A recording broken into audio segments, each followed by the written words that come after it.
Happening here. This is The Rich Stevens Show. Truth talks, bull walks. Time for some honest talk. The truth will set you free. Rich Stevens Show. See the light. Rich Stevens Show. Rich is right. Crank it up, turn it up. Rich Stevens on your radio. Crank it up, turn it up. Real news coming in stereo. Rich coming to you live. Rich Stevens Show. Yeah. Open your mind. Rich Stevens Show. Yeah. Rich coming to you live. Rich Stevens Show. Yeah. Open your mind. You make me laugh when you do that. Come on, I'm trying to do a show here. How are you? I'm Rich Stevens. Thank you so much for tuning in wherever you are.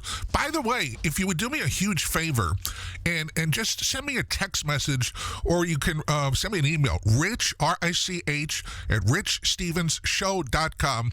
The text, or where you can leave a message, is 305-707-7878. 305-707-7878. Did I say that right? 305-707-7878. Now, that's my personal cell phone. So, again, feel free to text me, or you could leave a voicemail message. Be warned, though, if you leave a voicemail, I may use it on the show. Now, speaking of cell phones, you know, every day, somebody, how many times have you seen a product on the market and you said to yourself, geez, I thought of that like 10 years ago and I could have made $1 million with that kind of thing? Or have you seen something and you're just saying, wow, that's really creative. I wish I thought of that. I don't know if you heard about this yet, but you will. There's, you know, with all the new phones out, and the phones are so expensive. I mean, I got a $1,500 iPhone, which is kind of crazy if you think about it, but the iPhone is my life. So to me, it's worth it. And you got to protect it with a case. Because, you know, it goes like, I'm friends with the Apple store manager, good friends with him. And he's been with the company like 20 years or something. And I said to him, do I really need a case? And he says, yes and no. I said, well, are you putting a case on? And he said, yes. He's got the same phone as mine. So if he says put a case on, I'm going to put a case on. Although the only problem is it takes away from the beauty of the iPhone. But you got to have a case. Now, on the other hand, a few years ago when I fell, oh my God, I fell down 14 steps. And, excuse me, my iPhone was in my hand. It went flying. Not only did it have a case, but it had one of those plastic covers, and they call it a glass cover.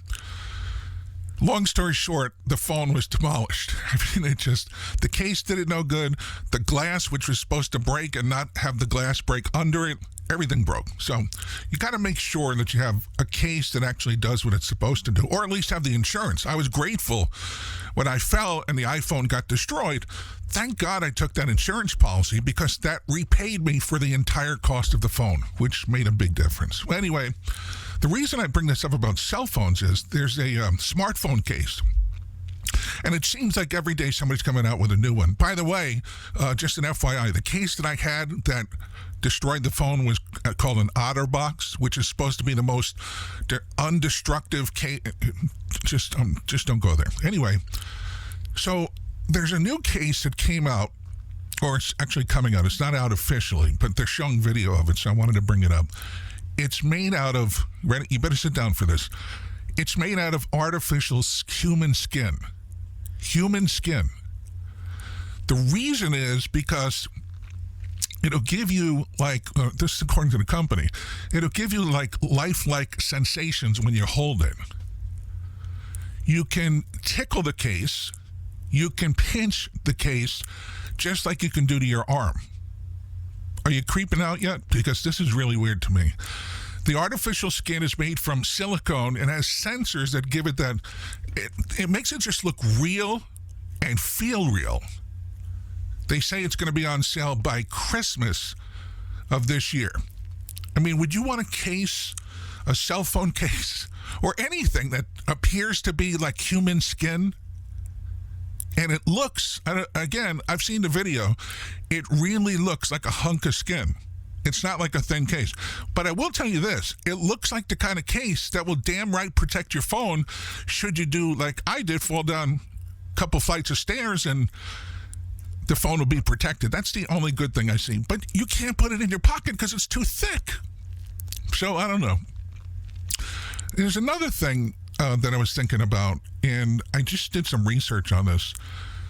Do you remember growing up, and the only thing that had an expiration date on it was what?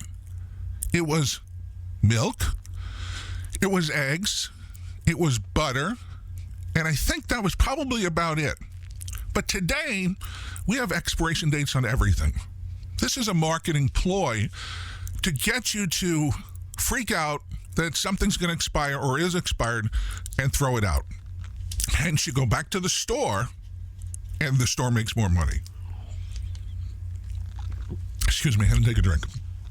So, I mean, water has an expiration date on it. How can water go bad if it's in a sealed bottle? Think about that for a minute. There's boxes of muffin mix or cookie mix. I'm not talking about the stuff in the refrigerator. I'm talking about the box that you make the muffins from or cookies from, not the refrigerated stuff. That I understand. Anything that's refrigerated, I can see that it can go bad. But here's the thing. Now they have beer that has expiration dates on it. Did I just say that? Beer, water, soda, those things are kind of crazy. But here's the thing. It's kind of like you can't get a straight answer on this stuff. Now, I have no problem, I don't know about you, but I have no problem opening a bottle of water that says it expired 3 years ago. That doesn't scare me at all. It doesn't freak me out. Now, again, we're talking something that's totally sealed.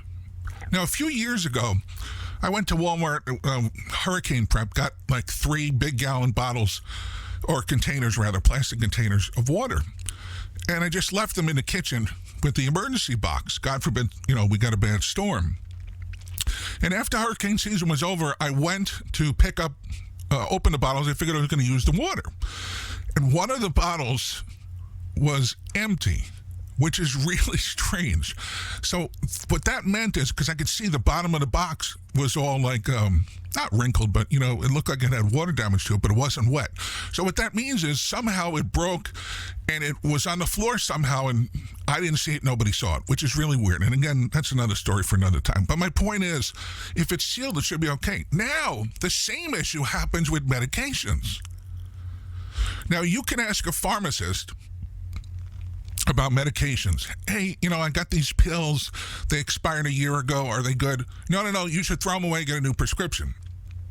It's the pharmacist's job to fill as many prescriptions as possible. So that's really not a good answer. I've asked nurses. I have a friend that's a nurse.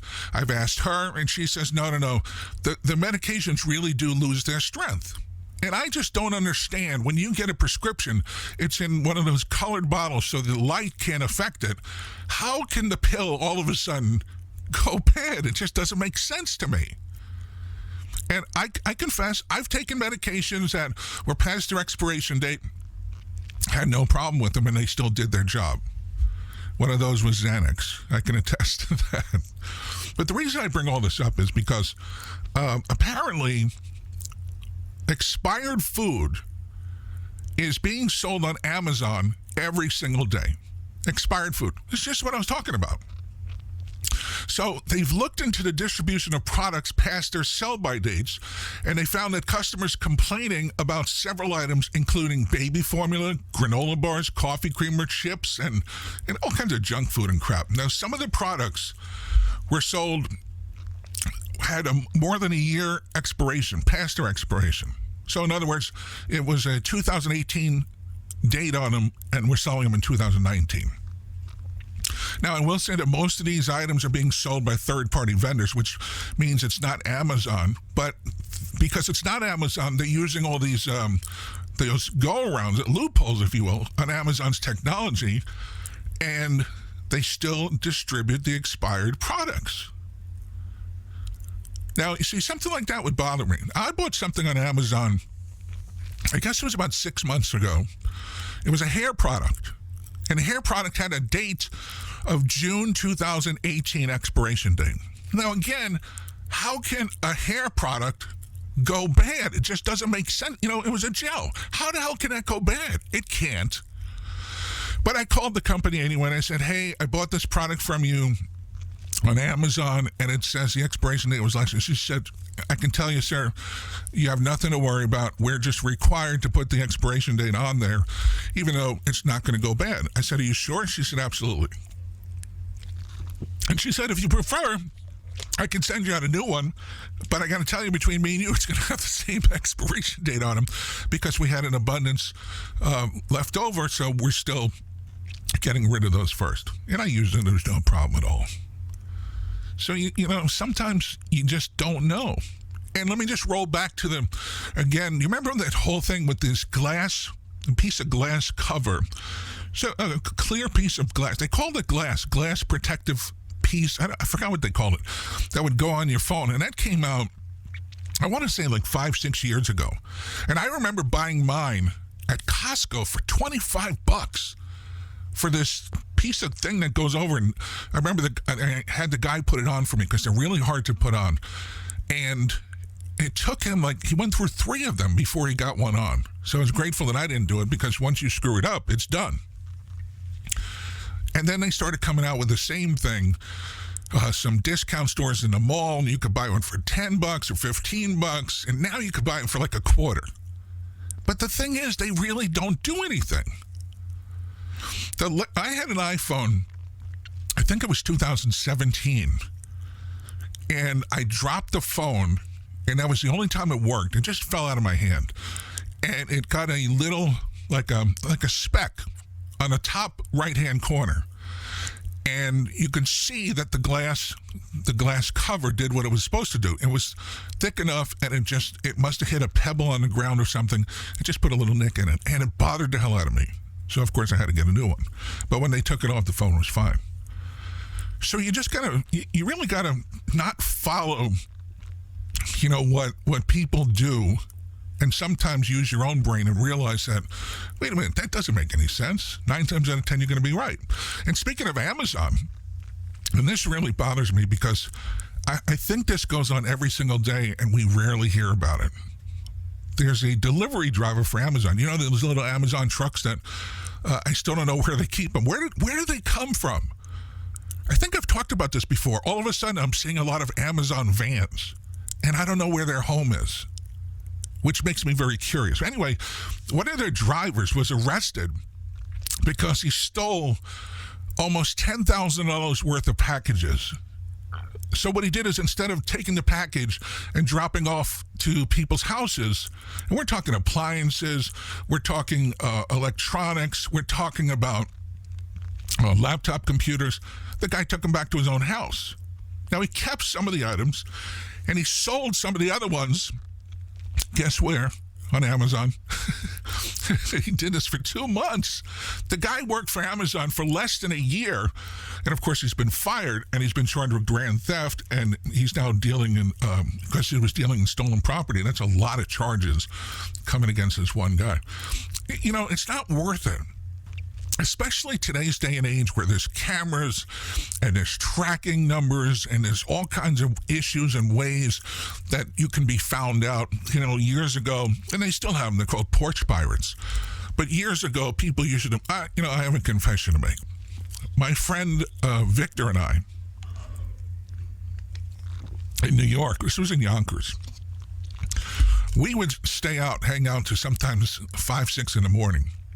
Remember, I've told you about the wall where we used to live, and if you were by yourself, you just sit on the wall, and in a matter of minutes, literally, other people would come, friends, and everybody hang out. Anyway, we would watch for the milk truck to come, the guy delivering milk.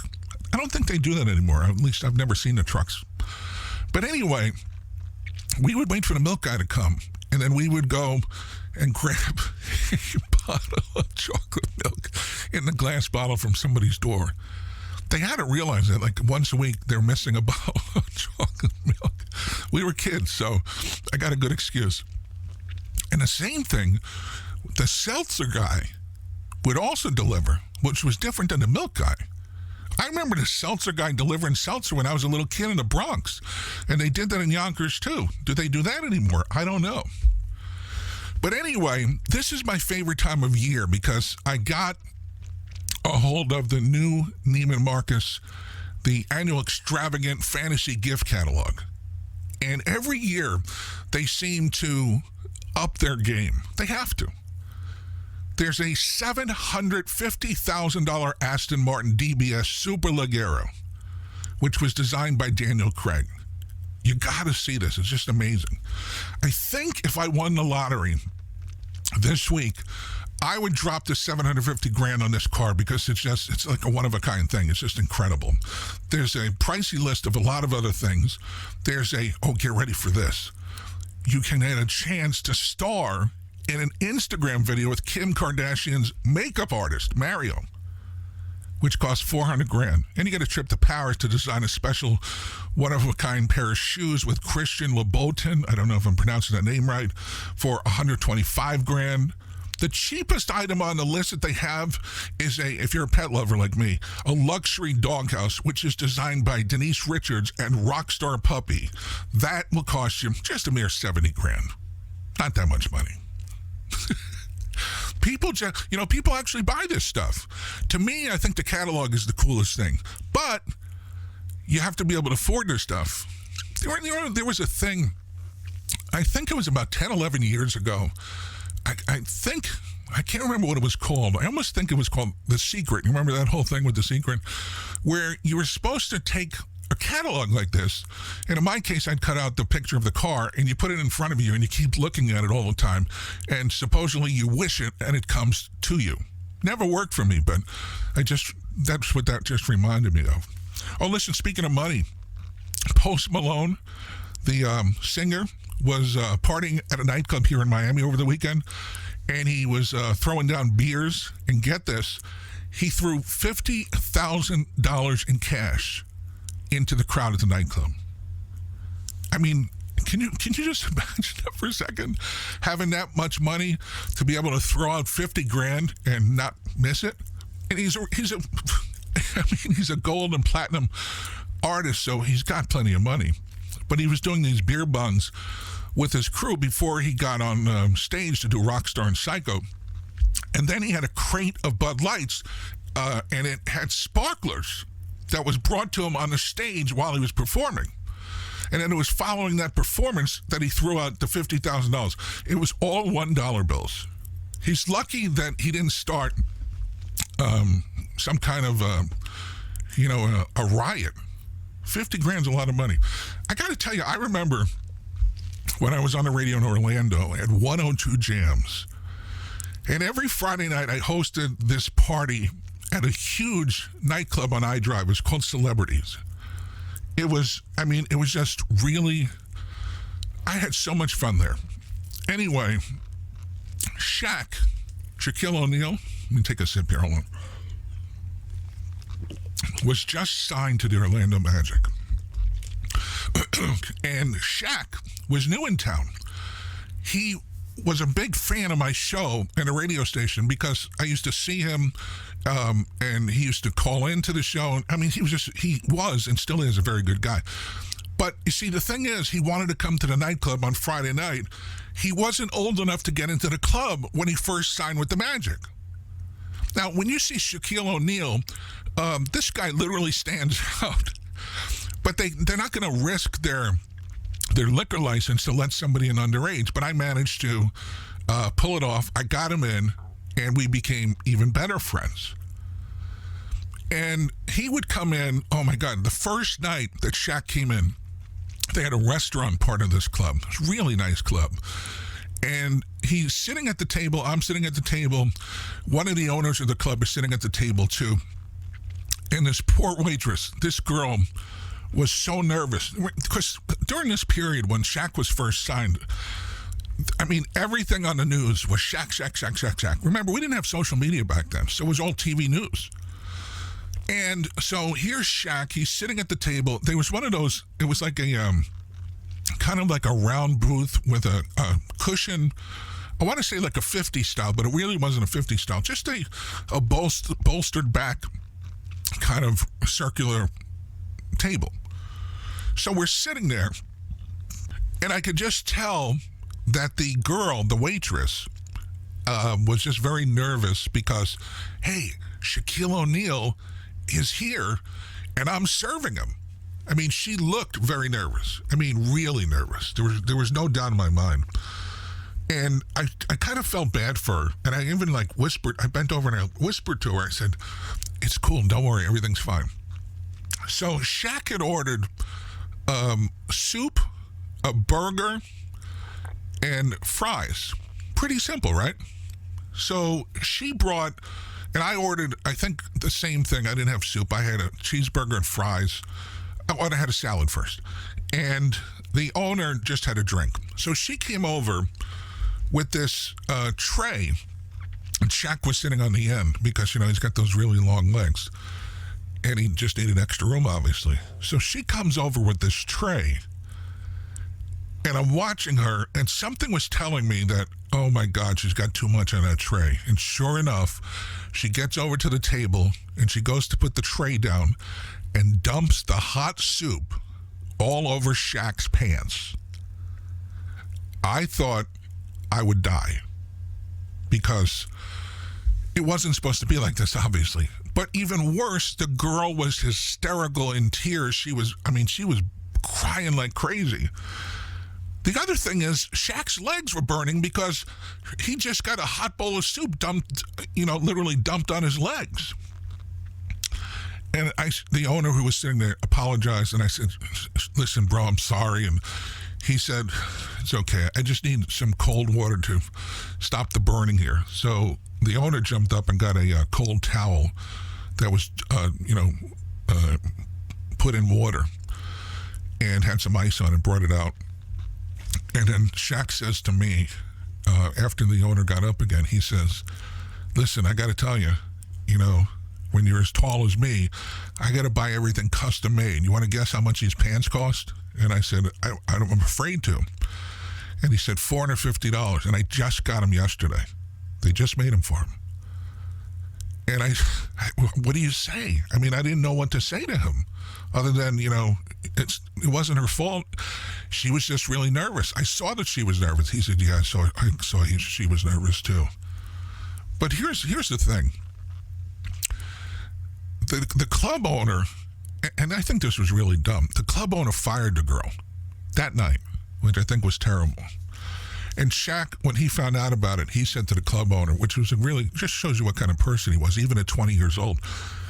Shaq talked to the owner and said, please don't fire her, bring her back. And the owner brought her back.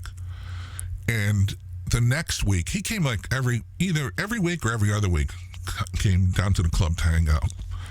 And in the VIP area, nobody bothered him, so it was fine.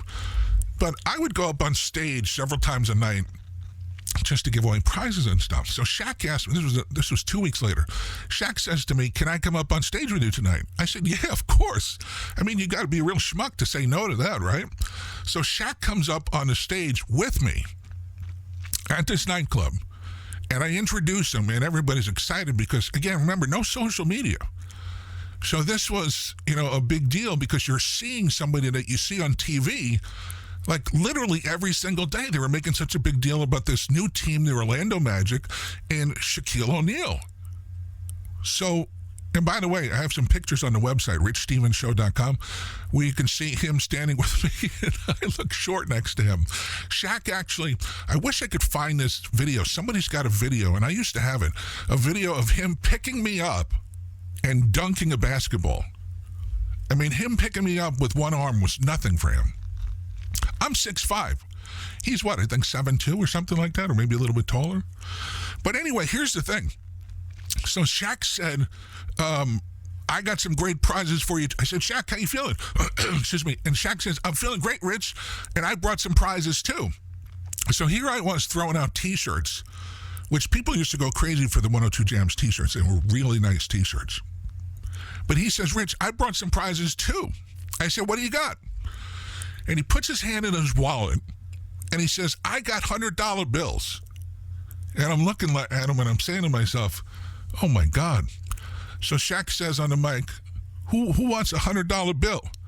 And, of course, everybody went crazy. So Shaq starts throwing out, one at a time, $100 bills. And what he did is he rolled them up in a ball so they'd actually go out. Because, if you just threw one out, it's going to kind of fly right in the front. But this was just unbelievable. He threw out I think about $2,000, if I remember correctly. And it was just an incredible event. I wish I had video. I wish I had pictures of Shaquille O'Neal throwing out $2,000, which is nothing like the $50,000 that Post Malone threw out. But I'm talking, $20, $100 bills. Again, it's not $50,000 in $1 bills, but you get the point what I'm trying to say. Those were some great times. Probably the best times of my life was when I lived in Orlando. I just loved living in Orlando. Not that I didn't love living other places. I mean, I had a great time living in St. Louis, had a great time living in Denver, in Jacksonville, in Tampa, in New York City, of course. Being on the radio and TV in my hometown where my friends that I grew up with, that I was still friends with, could hear me on the radio and see me on TV, I got to tell you, that was a great time of my life. Because ever since I was a little kid, I told people, I remember walking by with my mom and my sister. We were walking down 6th Avenue. 6th Avenue, 54th Street is where the ABC building used to be. They had that huge block in the front that had the ABC logo on it. And I took pictures in front of it. And I remember telling my mother and I remember telling my sister very clearly, I'm going to work in this building one day. And they said, keep dreaming. Meaning, not in a bad way. They meant, keep dreaming and it'll come true. And it did come true. And the first day that I walked into that building for an interview was unbelievable. And then when they made me an offer and I walked into that building as an employee and got to show my ID card to the security people, it was a really big deal. By the way, another side story for you. The very first day I walked in, which was for an interview, I was wearing a suit. And I get in the elevator, I think it was the 11th floor, 7th floor, I don't remember what floor it was. You think I'd remember that, but I don't. Anyway, somebody says, hold the door. And I put my hand in front of the door, I hold the door. It was Howard Cosell.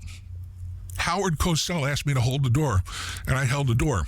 And he saw the floor that I had pressed, which was the floor for the radio station. And Howard says to me, you must be, I can't do it. I used to be able to do it, Howard. You must be, never mind. He said, in a Howard Cosell voice, he said, you must be here for an interview. And I said, how do you know that? And he says, because nobody dresses like that on the 11th floor or whatever floor it was. And I laughed and he laughed and he says, I just want to wish you really good luck. I thought that was the coolest thing ever. I used to see him all the time in the ABC cafeteria, and he'd always wave to me and say hello. He says, the first time I saw him, he said, I guess you got the job. The suit worked. It was pretty funny. I used to also run into him on 54th Street when I'd walk from 6th Avenue to 5th Avenue because he had one of those townhouses over there. I used to see him and his wife all the time. Really good times. All right, speaking of good times, I hope you had one because I did.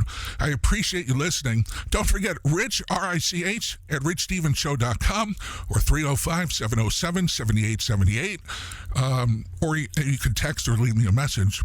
And if you want to send me something, like a couple bucks, you can do that too. Rich Stevens, Box 8052, Delray Beach, 33482. I can tell my voice is starting to give out, so it's a good time where we are right now. Thanks for listening to The Rich Stevens Show.